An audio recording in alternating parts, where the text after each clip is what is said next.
All right, so let's go ahead and do our first example of RLC parallel circuits, okay? This is pretty fun and cool, I think, actually. You know, the formulas are all pretty straightforward, so please make sure you have your calculator out, as I do here. And please go ahead and have your formula sheet, which I have right here. We won't have to refer to it back a ton, but just in case we need it, it'll be there to help out.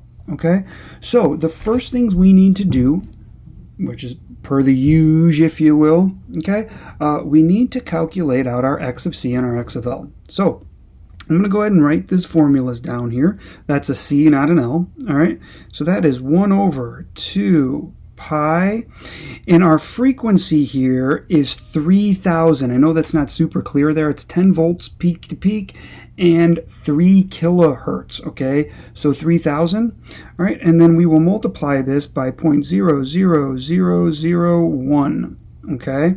All right, so let's go ahead and calculate this out. 2 times pi times 1000 times 0.123451 equals, and then I want to inverse that.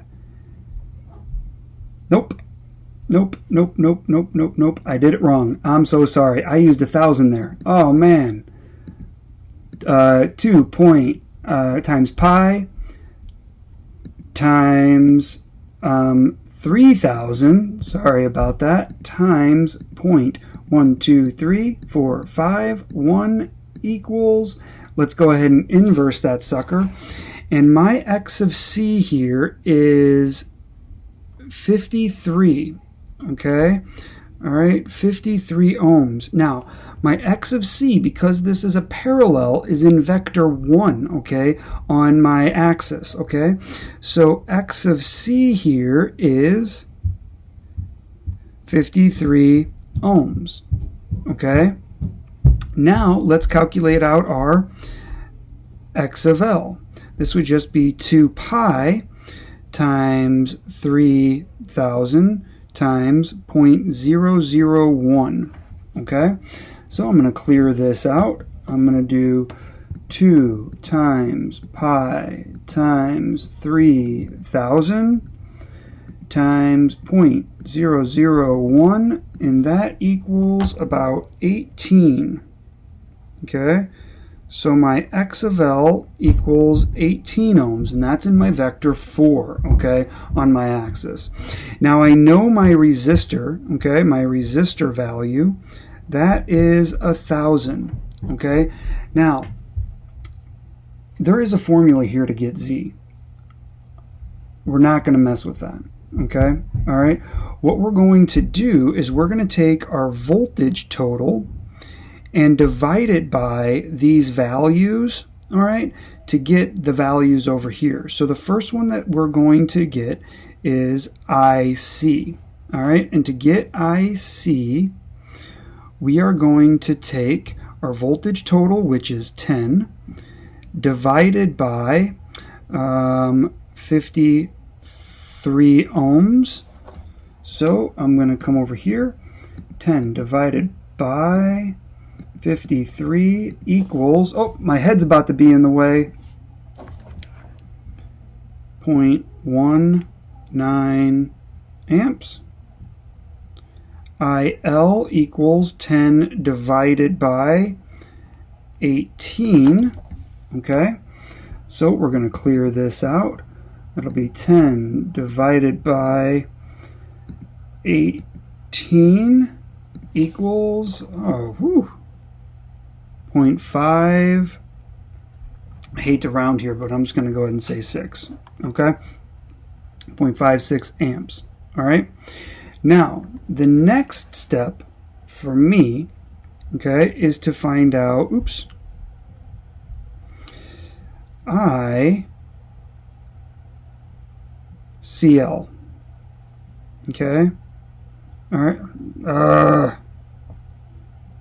I can only get frustrated with myself. So this would be 0.19 minus 0.56, and that is going to equal Let me clear this out. 0.19 minus 0.56 equals, this is a negative 37. Okay? All right. Very cool. So let me go ahead and fill this in. My IC is 19. My IL is 0.56. Okay. Now I need my current through my resistor, which is 10 divided by 1,000. All right. And so this is 10 divided by 1,000, 0.01. So my IR is 0.01 amps. Okay? So now I can calculate out my I total. Okay? And so I'm going to go ahead and erase this over here. So if you need my X of L and X of C, go ahead and go back and grab those. But now my I total, if I come back here, I can see my formulas right here. Okay? At least the one that I'm going to use. So this will be the square root of 0.01 squared times 0.37 squared. Now you notice that I didn't put the negative in front of there, because if you square negative it comes out positive, so we're not going to worry about that. And so let's go ahead and I'll type this formula in here. I'm going to square, I'm going to start over because I made a mistake. So 0.01 squared, and I made another mistake. Boop, boop, boop, boop, boop, boop, boop. All right, squared plus, that's plus, not times, sorry about that, plus, go ahead and, so I'm going to start over, 0.01 squared plus 0.73 squared equals, and I'm going to take the square root of that, and I'm going up to an IT. Okay, so let's go ahead and calculate out our I total, which would be 0.01 squared times, plus 0.73 squared equals, take the square root. I mean, again, look at the difference here between these two, right? Okay, so my I total is my I total is 0.37 basically, maybe a little bit of a round way down here if I wanted to. So then my phase angle here is going to be very negative, super negative. Okay, so that would just be the arc tangent over this value here, negative 37.37 over 0.01. Okay, so let's go ahead and type that in. So this is 0.37 negative divided by 0.01 equals, we will take the inverse tangent of that value, and like we said, it was going to be really negative. So that is negative 88.5 degrees. Okay, that is my phase angle here.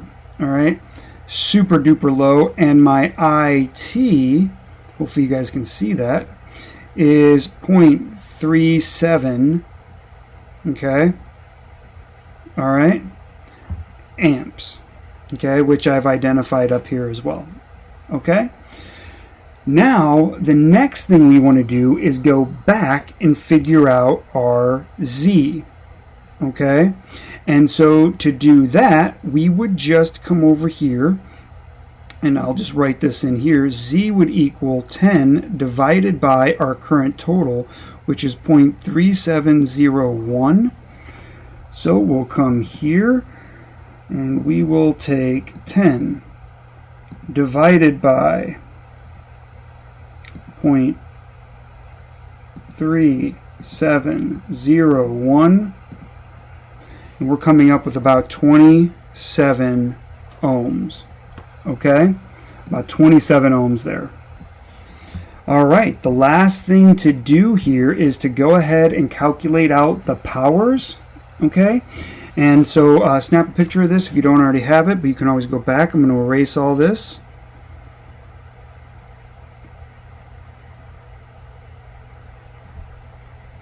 Okay, so now let's go ahead and start calculating our powers. So our Px is going to be down here, okay? And so Px,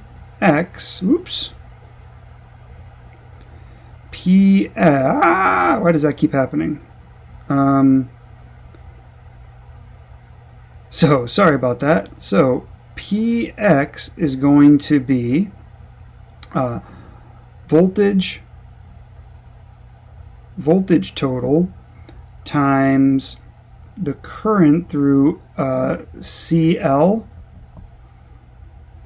Okay, all right, and so that would be just 10 times 0.37, technically a negative. All right, so let's go 10 times 0.37. If I want to throw in the negative, I can.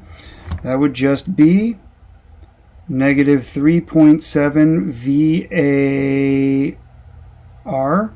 All right. Let me scoot this over here. I can try to write a little smaller. Then we will have PR, which is our true power. Okay, and that will just be voltage total times IR. And so that is 10 times 0.01. And again, this is so inductive, this circuit. All right, so we'll come over here, 10 times 0.01. And then, so my true power is 0.1 watts. Okay, all right, watts that. All right, sorry. And then our apparent power, okay, or our total power, if you will, would just be this formula here, I times V. So this would equal 10 times 0.3701. So basically the same thing here. So this would be 10 times 0.3701, and that's going to equal, our apparent power is going to equal 3.701 VA. Okay, so this is so super inductive. My power factor here is going to be really poor, PR over APP, and so this is going to be 0.0, whoops, keeps happening, sorry. This keeps as 0.1 over 0.3701, okay? So that is 0.1 divided by 3.70, and we are at about a power factor of 0.03. So super duper inductive in this case. All right, very good. So this is example one of how you run through all the calculations on an RLC parallel circuit. In my next one, I'm going to adjust the frequency to so you can see what happens when we are past our resonant frequency. Okay, and our resonant frequency on this one, okay, I guess we didn't calculate that out, but we can now, is 1 over 2 pi square root LC.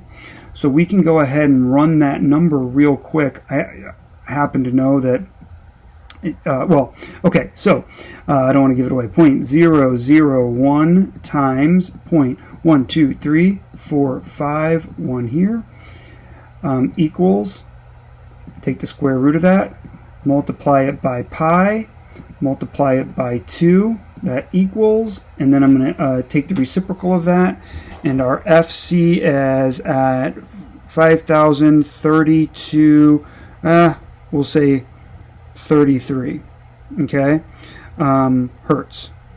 Okay, so in our next example, we'll go above that and we will see the effect. All right, cool. Thanks for watching.